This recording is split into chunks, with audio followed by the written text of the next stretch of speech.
authentic love. I want to fall in love like both my brothers did.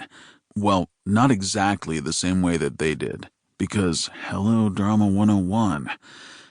But still. Maybe that was my problem tonight. Maybe I was jealous that they'd both found the loves of their lives, and here I was taking my damn shirt off night after night and going home alone. There was something fucked up about being adored, but knowing the feelings weren't based in anything real. It didn't make you feel loved. It made you feel lonely. "What's the matter with you tonight?" my younger brother Nick asked as he peered over his shoulder at me. His blue eyes matched mine in shape and color, and sometimes it really tripped me out to look at them. When I shrugged but didn't respond, Frank grinned at me. "Is it that time of the month?" I glared at him, not amused at his joke. Frank used to be a real stick in the mud, the one Nick and I picked on. But now that he was with his girlfriend, he was a changed man. Frank was actually fun again, and seemed truly happy, something that had been missing from his life for years. I hadn't realized how miserable my brother had been until I saw him come to life when he met her. Looking across the bar, I spotted Frank and Ryan's girlfriends, Claudia and Jess, sitting together at a table as they waited for the bar to close. I wanted that. I wanted my girl to be sitting there with them, talking, laughing, and waiting for me. The problem was, I had no idea where the hell my girl was, when I'd find her, or how. I spent the majority of my time here at Sam's, so if she never walked through those bar doors, how would I ever meet her? And how would I know that she was worth taking the risk for when I'd all but decided not to date our customers anymore? Speaking of, dating a customer had worked out for Frank, but I considered that a rarity.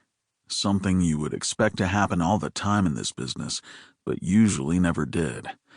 I honestly had no fucking idea where my girl was, but I definitely knew I wasn't currently looking at her.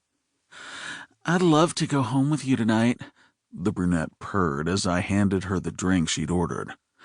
"Sorry, can't." Without further explanation, I turned my back and hurried away from her.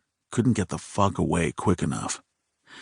Yeah, something was definitely wrong with me tonight. In my defense, I'd quickly learned that dating the women who came into the bar wasn't necessarily the best idea. At first, I didn't see the harm in dating anyone who caught my eye, and before I knew it, I was going out with a different girl almost every night. Okay, going out probably wasn't the right term, but those women had all been wrong for me, and I knew it the second we left the party atmosphere of the bar. Eventually, all the women I'd taken out started congregating at Sam's. On the same nights. They argued, fought for my attention, and tried to outdo one another in every way possible. It was only then that I realized I'd created a bit of a problem.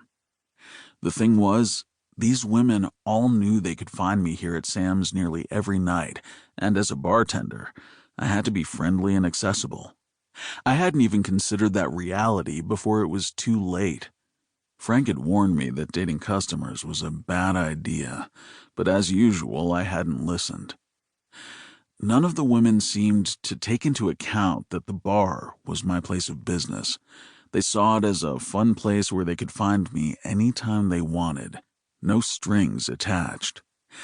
But the truth was that these women waltzed into my office and did whatever they wanted without a second thought, and I had nowhere to hide when someone I once took out came in and refused to leave. To say that things got uncomfortable there for a while would be a serious understatement. Looking back, I consider myself lucky that Frank hadn't murdered me. Running. Ryan. I loved to run. Aside from bartending and creating new drinks, running was the only thing that made me feel alive. I loved the feel of my feet pounding against the pavement, my chest heaving as I sucked in each jagged breath. Nothing beat waking up to run along the beach path in Santa Monica, just as most people were headed into the office. I ran at the same time every morning, and the handful of faces that